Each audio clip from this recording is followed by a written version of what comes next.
Menteri Koordinator Bidang Pembangunan Manusia dan Kebudayaan Muhadjir Effendi mendesak Badan Pengawas Obat dan Makanan (BPOM) memperketat pengawasan bahan baku obat yang diimpor.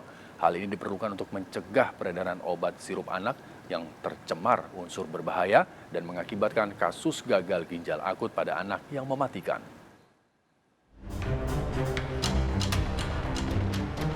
Di tengah upaya pemerintah mendatangkan obat untuk menyembuhkan gangguan ginjal akut pada anak, jumlah kasus ini terus bertambah di sejumlah daerah.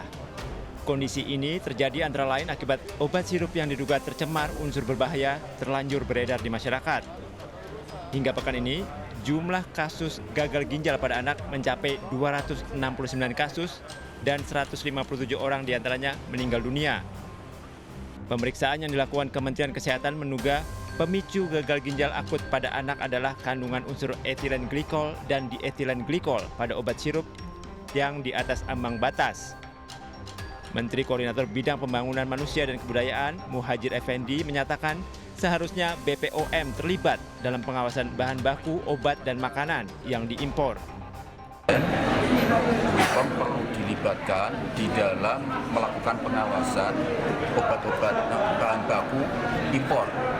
Bahan baku impor, apalagi bahan baku impor itu memang digunakan untuk kepentingan obat-obatan dan makanan. Jadi tidak cukup diserahkan sepenuhnya kepada Kementerian Perdagangan ataupun Kementerian Perindustrian yang bertanggung jawab untuk mengendalikan atau mengawasi pabrik-pabrik yang nanti akan memproduksi barang, makanan maupun obat yang berasal dari yang salah satu unsurnya adalah kandungannya adalah dari bahan impor itu. BPOM seharusnya melakukan uji petik setiap produksi dari pabrik per batch dan tidak bisa disetujui hanya dalam satu kali uji. Karena pada setiap batch produksi obat sangat mungkin menggunakan bahan baku yang berbeda sehingga hasil produknya juga berbeda.